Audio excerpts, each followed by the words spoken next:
I want to ask you about the first time you ever met Ron DeSantis. Do you Yeah, recall the occasion? I do. Um, it was probably in his very first month um, as governor. Um, he made commitments to the Parkland families, and it was part of how we as families felt a kinship to him early on.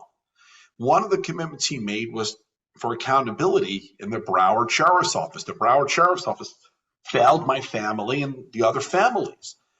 And he um, quickly came in and said he was going to remove the sheriff from office. And I supported him. And there was a big press conference down here, which he came to. And he was already under the impression that I didn't like him because I had been, because I had been really vocal at not wanting him to win.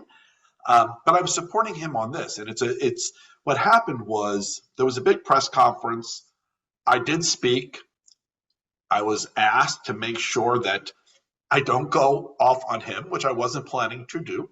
Um, and he and his office then had me come to Tallahassee at a later date, as with some of the other Parkland families, to testify in support of the decision to remove that sheriff. Here's the thing. I was wrong.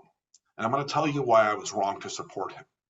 I was warned back then by many who are much smarter than I am when it comes to politics that if this decision, while emotionally it felt good to me, becomes validated, it's going to empower him to do other things that may not be lawful, that may not be constitutional. And unfortunately, in Florida, saw him go on a power trip, removing people from office that he had no right removing. Um, it was my first experience with him. I supported him in it, and I was wrong to do so. What was your first impression of meeting him as a man? Take me to the 2 minutes before you meet him. Where are you? And who are We you were with? standing on a Is it all of the patio. families? I can't recall all of the families were there, but I know several of them were. Okay. And we were standing on a patio in front of the Broward Sheriff's office. And my recollection of him is actually really can be summed up in a word. Was it before you get to that word, is the patio in a public space? Are there cameras on you? Are you in a protected alcove? I'm trying to get a sense. So Is there any were cameras. intimacy? Is there anybody who's not a parent of one of the murdered children that's in the group? Are there lawyers there? Are there other law enforcement? What is happening in that moment? So the Broward Sheriff's Office is a big, huge building. Going into the building, you go through security. But the parking lot, anyone can park in the parking lot and walk up to this patio in front of the building. But typically, you don't unless you have a reason to be there. So you had our families there.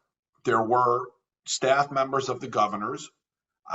There was the new sheriff and some of his personnel, and there was media. Media was there. This was a planned, called for press conference. So there was a bit of a crowd. And the governor gets out of his vehicle and he comes up to all of you. So this is going back quite a few years.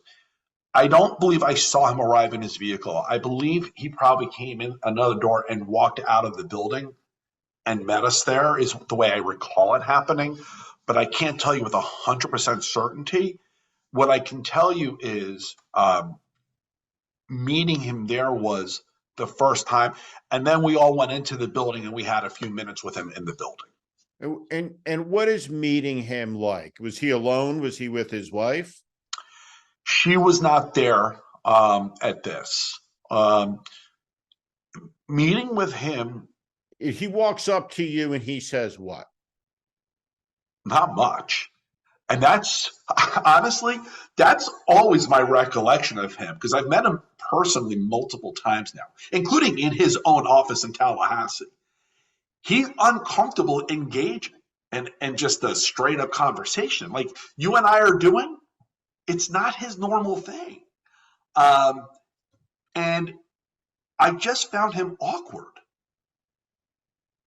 Did he say, I'm sorry? Do you remember what his first words were to the group? Did he address everybody individually? Did he say, I'm Ron DeSantis? Did he introduce himself by name? Did he say, I'm your governor?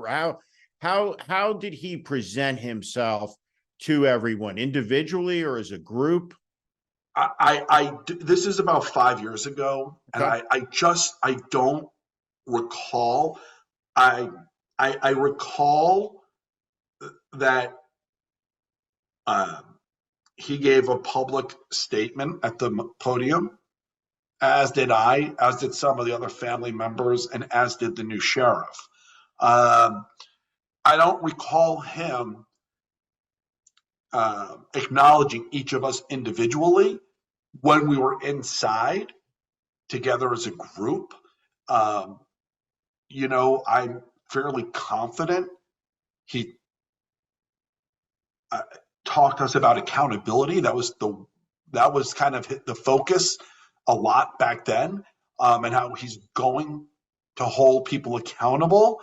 I remember there being conversation back then, which turned out to be accurate, that this is going to be an ongoing process because it's going to have to get approved, and he's going to need our help and our support.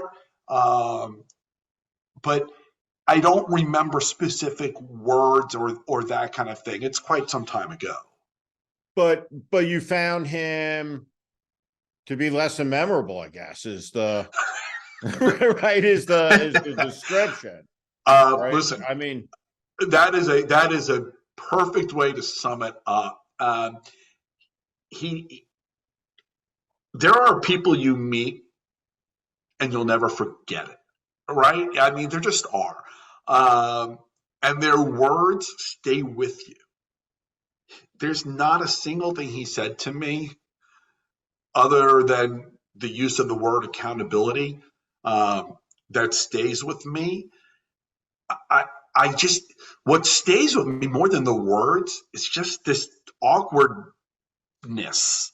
It just wasn't something he felt comfortable with. And I remember, I can't remember exactly how many months later it was, but a couple of months later when we were all in Tallahassee, and some of the family members, including me, did testify in support of the decision to remove the sheriff. I remember when we were alone on lunch, there's a big room off to the side of his office where they had prepared like sandwiches and stuff for us to have lunch. And he came in to greet us. And again, I think you just summed it up. It just wasn't memorable. He came in, there was some small talk, but I just felt like I was dealing with an awkward person. let's talk about Marco Rubio for a second.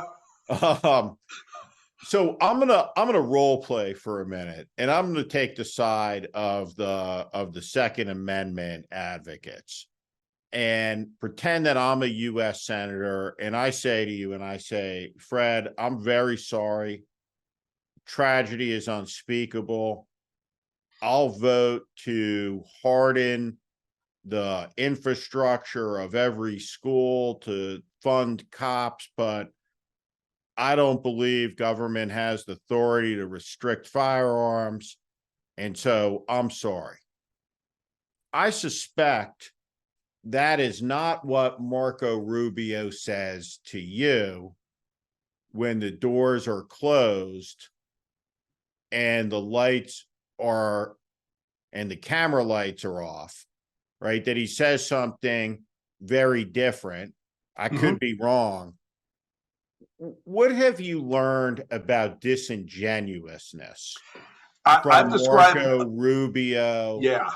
and his fellow travelers? Is it something that you have previously experienced in life, something that you knew existed in an abstract, but sit there on any given day and say, holy shit, I was sitting there and that guy looked me in the eye and he said A, B, and C, Yeah. and then he went out and D, E, and F.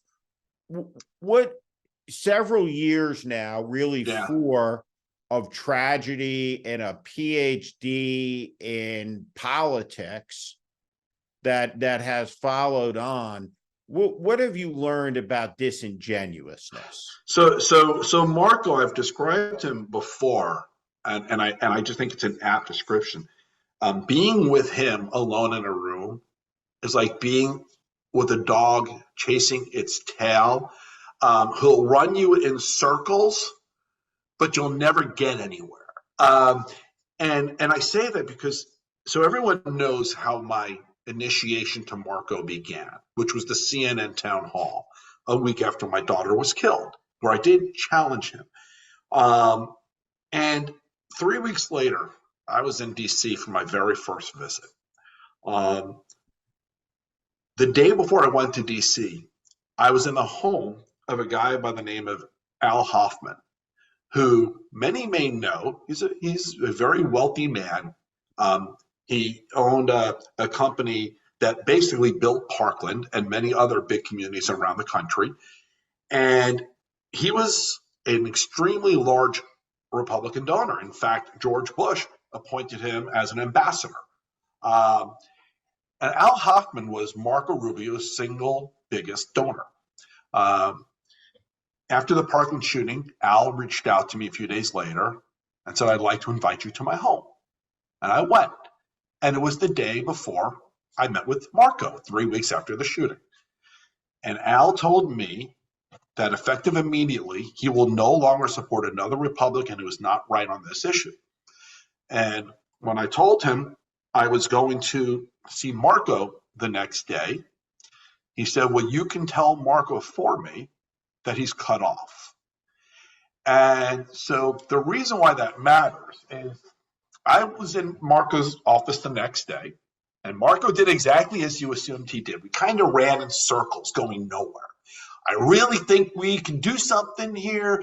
We've got to do a little this, a little that. But, so I ended by saying, so I'll tell you what, while we stand here today, the Republican Florida House is debating and going to vote on gun safety legislation that the Republican Florida Senate passed yesterday, and the Republican Florida governor at the time, Rick Scott, said he will sign. Why don't you walk out with me and say you support this? I think it'll help the Florida House members who are Republicans and sitting on the fence, help them to be able to move forward. And he said to me, I can't do that. And I said, why? He goes, I don't know what's in the bill. I said, yes, you do, but I can pull it up on my phone for you. He said, I can't do that. I said, that's the problem you take from with the money you take from the gun lobby. I said, however, you're going to lose your traditional donors if you maintain that stance. And he goes, you can't say that. I said, yes, I can. I said, do you know Al Hoffman? And he said, yes, I do. I said, I was with Al yesterday, and Al has a message for you. And he said, what's that? I said, you're cut off. And Al put out a full-page ad in the Wall Street Journal days later, putting out his plan. So here's the thing about Marco. I spent the next year regularly meeting with him in his office, having phone conversations, trying to find a place where he could feel like he was doing something on this issue. But I felt like I was just going after that dog chasing his tail, running in circles, never really anything gonna happen. And I finally gave up, and I haven't tried since that first year because he was useless. He was dishonest. He told me the things he was working on that he wasn't. And I gave up on him.